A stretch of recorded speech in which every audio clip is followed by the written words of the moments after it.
sebelumnya di Kampung Pemulung. Karena gue waktu itu pernah datang ke satu tempat ada yang pernah ke Kokas gak? Ada yang tahu Kokas? Semua orang tahu Kokas lah ya.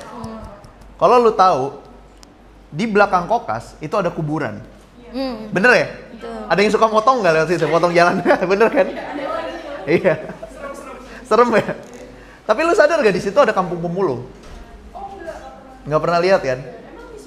Nah, jadi gue satu hari, gue pernah ke belakang Kokas. Di antara kuburan-kuburan itu ada Kampung Pemulung. Di Kampung Pemulung itu, orang tinggalnya tadi ya, kayak rumahnya triplek. Dan miris, jujur miris banget. Kerjaan mereka sehari-hari yang ngumpulin sampah. Terus juga ada yang jadi buruh. Tapi ya tadi, di situ satu hari gue nge-MC. Pas gue nge-MC, gue bagi-bagi hadiah. Pas gue bagi-bagi hadiah tuh hadiahnya menurut gue sederhana. Cuma uang 5.000 dan bingkisan snack. Pas gue angkat hadiahnya, terus gue sebutin kuisnya, itu semua anak-anak ngerumunin gue sampai ibu-ibunya ngerumunin gue. Untuk 5.000. Untuk 5.000. Untuk 5.000 itu mereka ngerumunin gue. Dan makanya tadi, dan kita waktu itu konteksnya bukan Kampung Pemulung. Ceritain Mundu, Bi. Oh iya. Itu konteksnya pas Putra bilang itu charity ya, pas lagi kegiatan sosial. Kalian bayangin gak usah ke Kampung Pemulung deh, ke daerah Cirebon. Jadi kita punya event, international event. Tapi sebenarnya international itu orangnya cuma dari Malaysia, Singapura, but mereka menyandang kata-kata internasional. Tapi buat orang Cirebon itu udah jadi hiburan rakyat, panggung rakyat gitu kan. Ada yang dari Cirebon nggak? Aku, ya. Jadi kebetulan dia dari Cirebon. Lo Cirebonnya mana? Pernah tahu gue, ya tahu gue, kampung gue dekat itu. Ya pokoknya itu.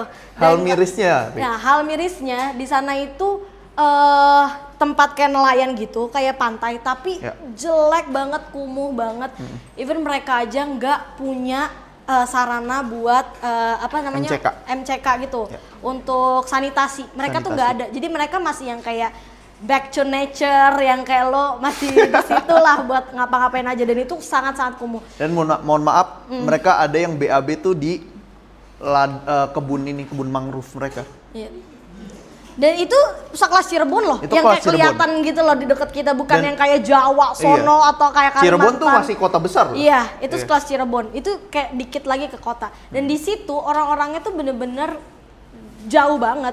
Itu baru dibenerin jalan ketika mau ada acara itu. Betul. Dengan embel-embel internasional. Pemerintahnya baru gerak dan lain-lain. Dan kalian tahu di situ Putra, karena acaranya nggak begitu rame di saat itu, Putra cuman nyanyi bawa duit 20.000. Itu langsung ribuan orang mengelilingi. Se-RT ngelilingin gue, lo bayangin gitu kan. Gue yang kayak ayo bu, terus setelin dangdut gitu kan. Terus gue kuis berhadiah, se-RT ngerubungin gue. Terus kan cuma untuk duit 20.000. Dan masyarakat Cirebon itu percaya kalau DJ-nya itu beneran DJ terkenal. Padahal gue setel domba kuring lewat YouTube. Kita bilang nih DJ Jakarta. Dan mereka percaya. Bayangin. Mereka nggak percaya. Segampang itu, maaf itu segampang itu orang-orang yang tidak terkena informasi itu terinfluence. Dia cuma ngelihat kita orang Jakarta, pakaian kita proper, orang-orang yang kelihatannya ini, kita bagi-bagi 20.000, everything I will do everything for you. Ngerti kan? Sampai segitunya gitu loh, orang buat dapat kebutuhan itu yang belum tentu mereka dapat. Dan itu udah panggung rakyat banget. Segitunya gitu loh.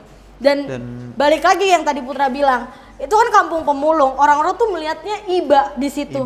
Lama-lama terlalu banyak orang yang ke situ. Tadi seperti yang Kak Ataya bilang, kita udah 2 kali survei, teman-teman udah 2 kali survei atau mungkin lebih. Dari situ udah kelihatan ternyata terlalu banyak sumbangan dan juga repetisi sumbangan. Menyadar gak? Jadi kayak ada yang sadar gak sih?